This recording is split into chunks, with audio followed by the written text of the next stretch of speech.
नाज़रीन, सिंध में ताज़ियाल बोर्ड जिते वॾी तबाही मचाई आहे उते वरी लखें जेके मुतासिर आहिनि उहे हिन वक़्तु बि मदद जे ओसीड़े में वेठल आहिनि। इन हवाले सां न सिर्फ़ु पाकिस्तानी गवर्नमेंट NGOs पर आलमी तौर ते बि वॾियूं कोशिशूं थी रहियूं आहिनि। उन में जेको रोल आहे उहो अमेरिका जो बि इंतिहाई अहम रोल आहे, जेके USAID जे थ्रू बोर्ड मुतासिरनि जी पंहिंजे वित वस आहार मदद करे रहिया आहिनि। इन हवाले सां कॾहिं कौंसल जनरल जेको US कौंसलेट जनरल आहे उहो विज़िट थो करे मुख़्तलिफ़ इलाइक़नि में, कॾहिं एक्टिंग कौंसलेट जनरल विज़िट कंदो आहे। हिन वक़्तु पाकिस्तान में जेको डिप्टी चीफ ऑफ मिशन आहे मिस्टर रिचर्ड हॉगलैंड, उहो बि कराची आयल आहे ऐं उन बि इन समूरी सूरत हाल जो जाइज़ो वरितो आहे। हिन वक़्तु असां सां गॾु उहे मौजूदु आहिनि, उन्हनि सां ॻाल्हि ॿोल कयूं था, ख़ुशूसी ॻाल्हि ॿोल त उहे हिन अज़ीम तबाही खे कीअं था ॾिसनि ऐं उन्हनि जो जेको फ्यूचर प्लान आहे उन्हनि जी रिहेबिलिटेशन जे हवाले सां उहो कहिड़ो आहे। Hello, sir. Hello. First of all, I would like to thank you because you have spared your few precious moments for Sindh TV News regarding several issues of Sindh. I'm very happy to do so. Thank you. Especially if I began to start our discussion, we should remember them who are still waiting for help of international donors like United States and others.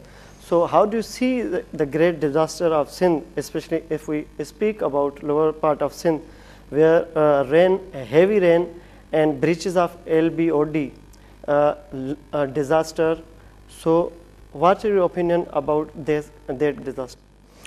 Whenever there is a large-scale natural disaster anywhere in the world, whether it's an earthquake or a tsunami, or in this case, massive flooding, there are going to be people who are not reached as early as they should be.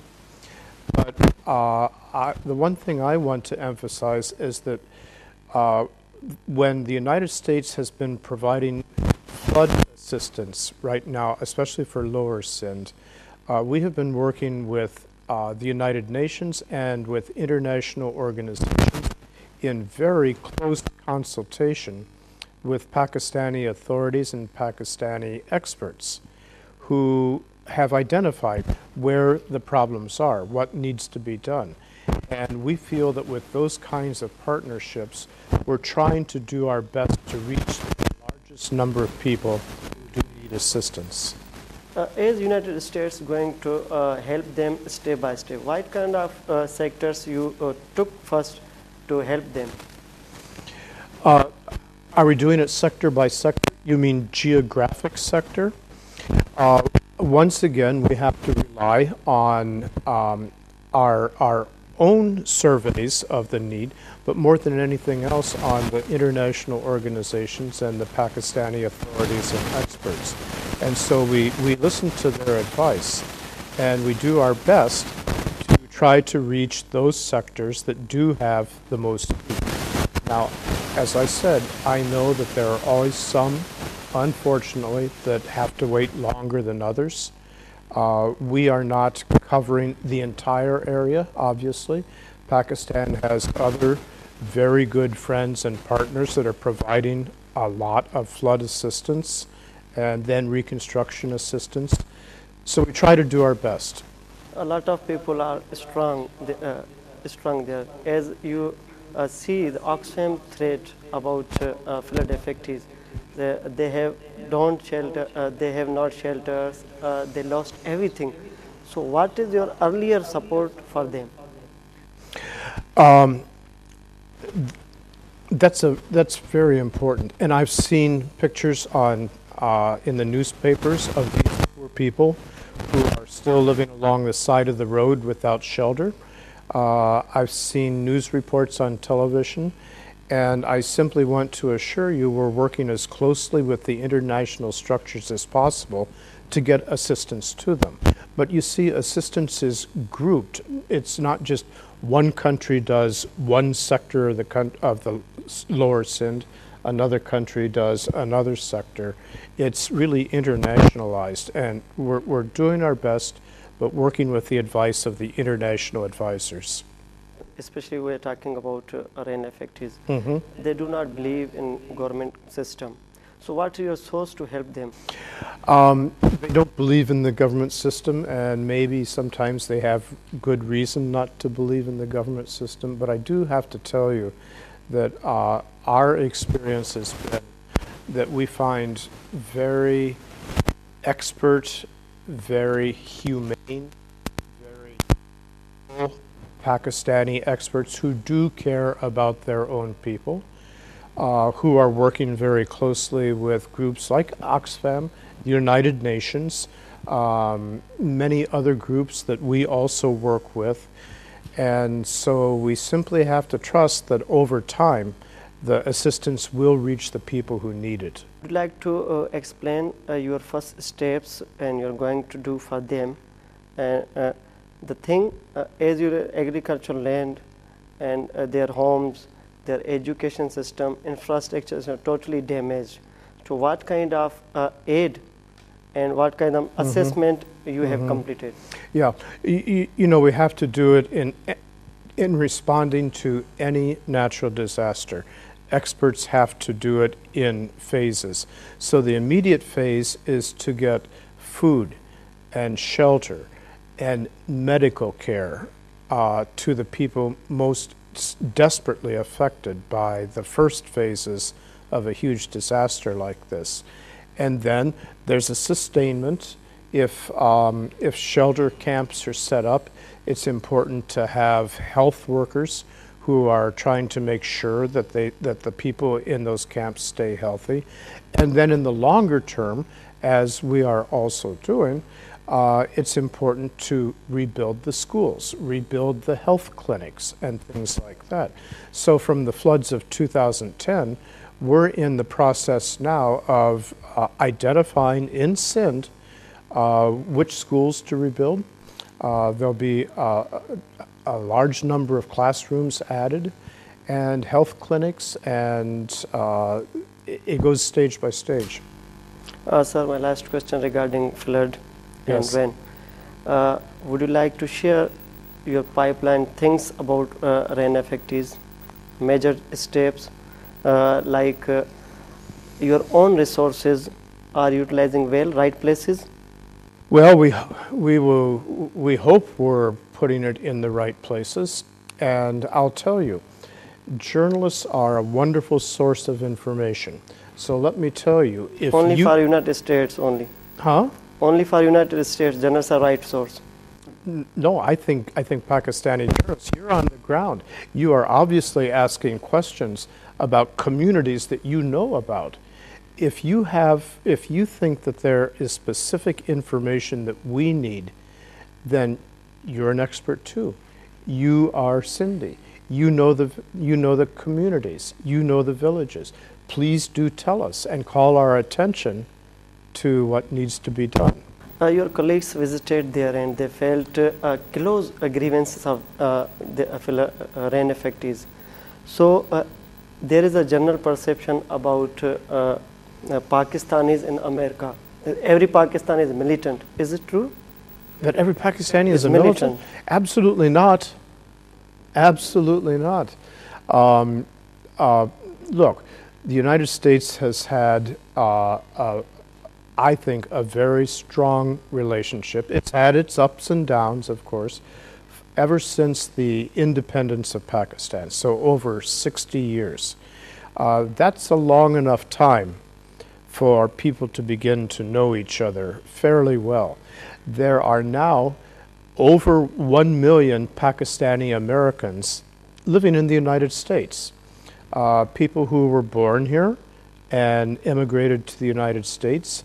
They form their own communities, and I mean professional communities, not where they live, but professional communities. They help educate other people in the United States about Pakistan.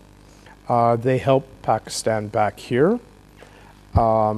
So when you hear a headline where someone says all Pakistanis are militants, that's like one tiny, tiny piece of one person's opinion, okay? No, of course not.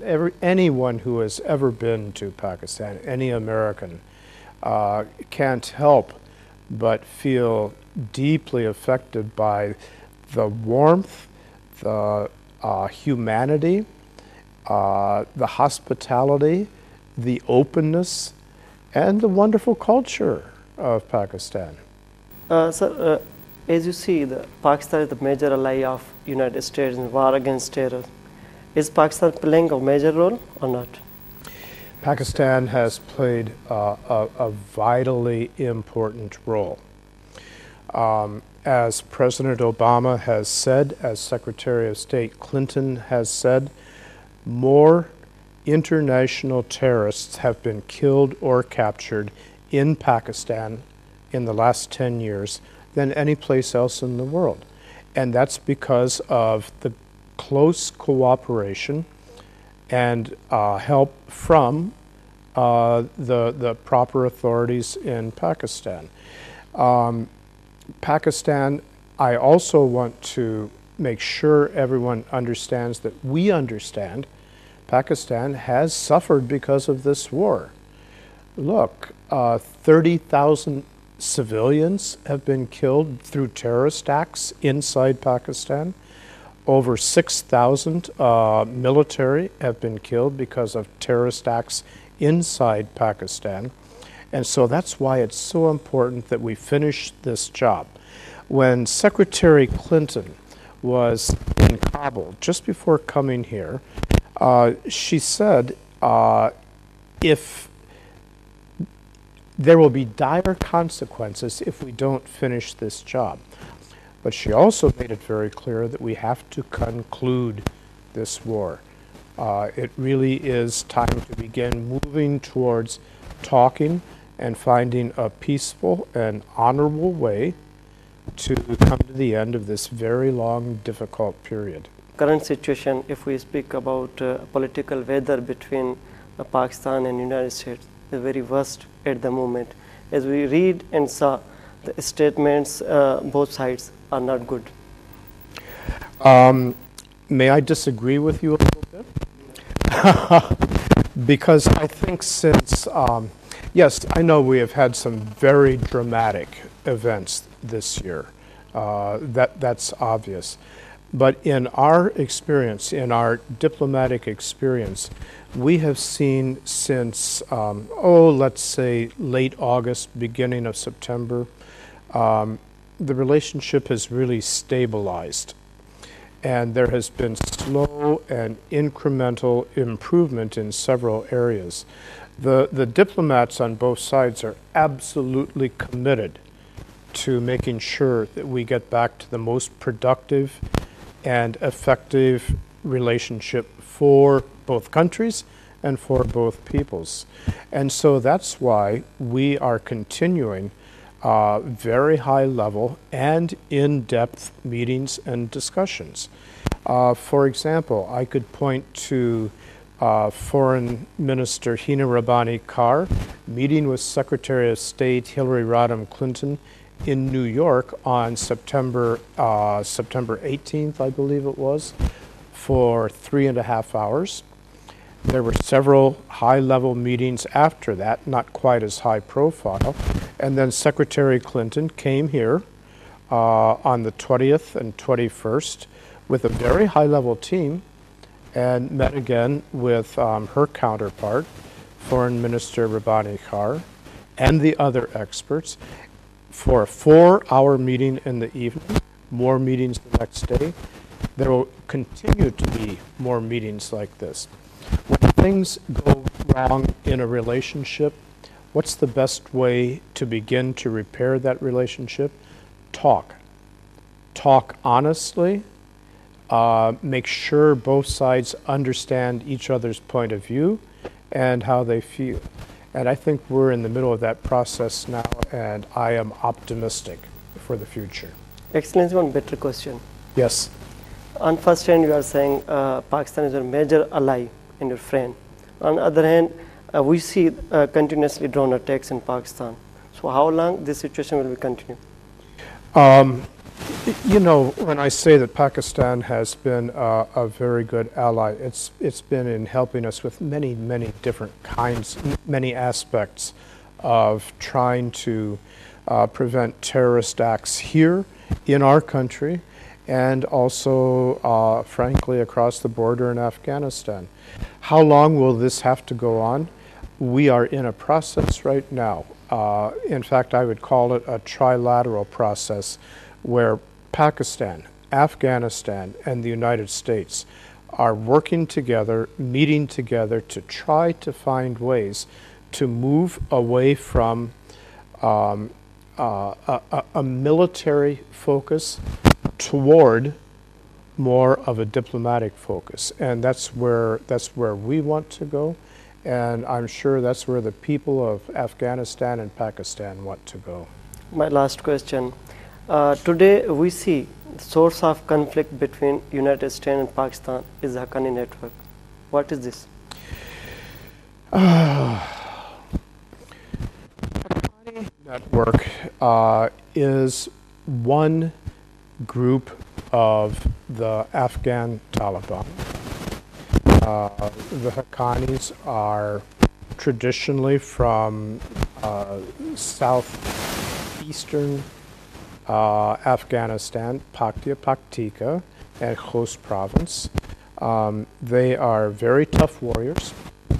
Historically, they are very tough warriors. We know, have committed some very, very strong military actions in Afghanistan, in Kabul itself. There's a focus on them right now, I guess, because there is a certain degree of evidence that they were somewhat involved in the attack on our embassy in Kabul on September 13th. And I have to tell you, when any country's embassy is attacked, that's a major event. Now, that's sort of talking around what you're saying. All groups in Afghanistan need to decide, do they want to end this 10 years and more? Actually, for the poor Afghans, it's 30 years of war. Do they want to move to a place where war isn't the first thing they think about in the morning when they wake up and the last thing before they go to bed? When they can begin to rebuild their villages, replant their vineyards, send their children to school again, export their agricultural products, throughout the region. It's time to move. It's time to find ways to move to a more peaceful future. As we see a few days back, United States shown its desire to start dialogue process with militants. So how do you see the future of Pak-America relations? When I said just a few moments ago that Afghanistan, Pakistan, and the United States, and others who want to help, but principally Pakistan, Afghanistan, and the United States, have to come together to figure out how to move toward a more peaceful future. No one wants to exclude Pakistan. No one can exclude Pakistan. But because the whole thing is about Afghanistan, Afghanistan has to take the lead. Pakistan and Afghanistan have to have the best possible relations, and we want to do whatever we can to help with that within the international community. Thank you, sir. Nice track. You're welcome. Pleasure. Thank you. Thank you.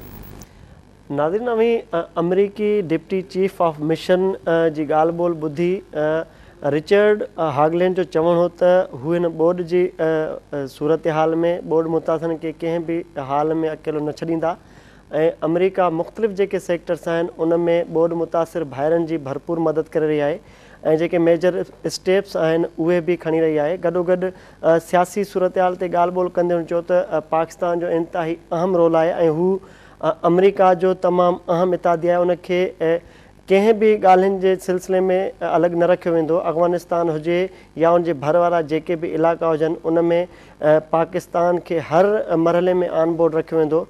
हिन वक़्तु ॾींदा इजाज़त।